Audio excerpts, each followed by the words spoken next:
Welcome back to another episode of Rock Boys Football. We got some breaking news this Sunday afternoon as Raylen Wilson, a top 100 player nationally in the 2023 class, a top 5 linebacker in the 2023 class, commits to the Georgia Bulldogs. He flipped his commitment from Michigan about 2 weeks ago. That's where it all seemed to be trending, was Georgia after he took that official visit. And he finally makes it official as he commits to Georgia. Dell, this one obviously hurts as Michigan fans, but you can't say it doesn't make sense that he's going to Georgia after the amount of talent that Georgia's putting out to the NFL at that linebacker spot. Yeah, that, and obviously he committed when Mike Macdonald was the head coach and coaching the linebackers primarily. And yeah, when Mike Macdonald left, it seemed like he was kind of, he didn't even take his official visit. So the Michigan commitment almost didn't make any sense. It's like you hadn't even seen the other schools. It never felt wildly solid. And yeah, I mean, he's obviously at Georgia now. We'll see where that progresses. These are all early commitments. I wonder at all, before we talk a little bit about the player, I wonder if Harbaugh taking his wander to the NFL and kind of testing the waters a little bit impacted a guy who's like, I don't know if I want to commit to a school that the coach doesn't even seem like he wants to be there as he's trying to go to the NFL. That probably played a little bit of role, but I think this speaks more to just Georgia absolutely kicking ass when it comes to getting those defensive talented guys come to Georgia. Raylen Wilson, the player, let's talk a little bit about him. He's 6'2", 215, and if you look at the guy, he is just an absolute mountain of muscle. He seems to me kind of like that modern NFL linebacker that the NFL likes. Kind of like what Nakobe Dean, who is, yes, a little smaller than Raylen Wilson, but the undersized backer who can go sideline to sideline and cover guys and carry tight ends up the middle of the field. That's a little bit more what Raylen Wilson brings as kind of on the smaller side of a linebacker, but he's a phenomenal athlete in space. I mean, at the end of the day, he'll probably play at close to 240, I would think, in college. So you got with a 6'2" frame, it's like he's already almost 220 pounds, and those guys just grow so much in college. That first year they get there, they put the work in. I'd have to think he'll get himself up to a heavier, because Nakobe Dean played at almost 230. He was like 5'10" or something. Yeah, he was a little muscle head. I don't. You just got to think Raylen Wilson's going to sprout up, but keep the athleticism he's got. I mean, you can tell like he's built pretty good, I think. You gotta love that frame. That's the one. If there was one knock on Nakobe Dean, and if you guys know the channel, like he was our linebacker one going into the 2022 NFL draft, is the frame wasn't totally there. Raylen Wilson's frame, when it comes to kind of playing that zone coverage, carrying tight ends up the middle of the field, that 6'2" frame will help a lot more than Nakobe Dean's 5'11" frame. And again, this guy's going to be a starting linebacker for this program. He's a bona fide stud, really good athlete. What I want to talk a little bit more about is the job that Glenn Schumann is doing, taking a look at some of the guys that he's brought into the Georgia program. Nolan Smith, the number 1 overall player in his class. Brock Vandergriff, obviously a bona fide stud quarterback. Nakobe Dean, Trayvon Walker, Adam Anderson. I mean, just 5 stars all across the board.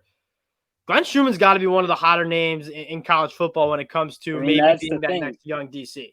They didn't make him the DC after Lanning left. I mean, they slapped a co-DC label, which I think everybody knows is kind of like a figure of speech. I think usually it doesn't really mean you're.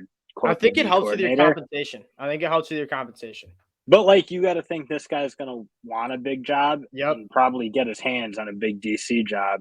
Because, yeah, he's 32, but you're right. The way he recruits, the way those linebackers have played, who knows if he's a little burned by not getting the D coordinator job at Georgia outright last year. And, I mean, you just got to think a guy like that is attractive to these other schools who are looking for a defensive coordinator and haven't been able to figure it out like Georgia has. And that's no knock on Kirby Smart. If you look at all the best coaches to do it, Nick Saban, like you come to Nick Saban as an assistant, and the kind of the untold story is that you're gonna coach with him for 2 years, and then you're gonna go get a head coaching job or kind of like a step that's up.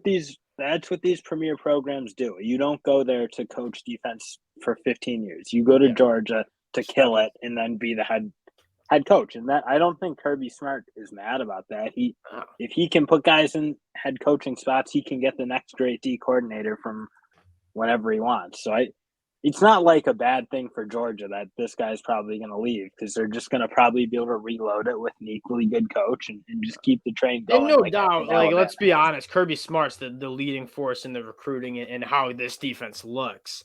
taking a look at the Georgia class for 2023, it's 6 overall. Again, a lot of these recruitment videos don't overreact. Like, it is still very early, but you pretty much know Georgia is going to be a lock for a top 5 recruiting class. They've been doing that just dominant for years now, and they're in the running for a lot of top 50 players in the next couple of weeks. This Georgia class, man, if you ask me to pick a team that's going to kind of unthrone Alabama, it's probably Georgia. There's not a lot of teams that I'd want to invest my money in more for the next 10 years than Kirby Smart leading the Georgia Bulldogs. Totally agree. Kirby Smart's he's a force in nature. Yeah, if you're young, I said this about Brent Venables the other day, and Kirby Smart, you can say the same thing. If you're a young stud athlete, and I say if I'm a young stud athlete, which I'm not, I'm 5'8", barely 160 pounds, so Kirby Smart's not recruiting me to come play linebacker. Nope. But if he was, I would want to go play for him. The energy that he has, and not even the energy, but the proven track record, and that's kind of how Alabama started. They all go pro. They all go pro, and that's how Alabama started. Like Nick Saban's selling point is, you come to Bama, you might not start year 1, but you will be an NFL draft pick. That is what we do at Alabama, and that's what Georgia's starting to do at Georgia. And that's probably the best selling point you can have to a young recruit is, hey, you want to go play in the NFL? That's been your dream. Come to Georgia and play football for us. And that'll do it for a video. Want to keep this guy short for you, but Raylen Wilson is an absolute stud, and this is a massive land for the Georgia Bulldogs, who put a lot of pressure on those linebackers. They put a lot on their defense through the linebackers, and Raylen Wilson will no doubt be a guy who is up for the task. Appreciate you guys checking us out. If you guys do like the content, consider subscribing to the channel. We'll talk to y'all later.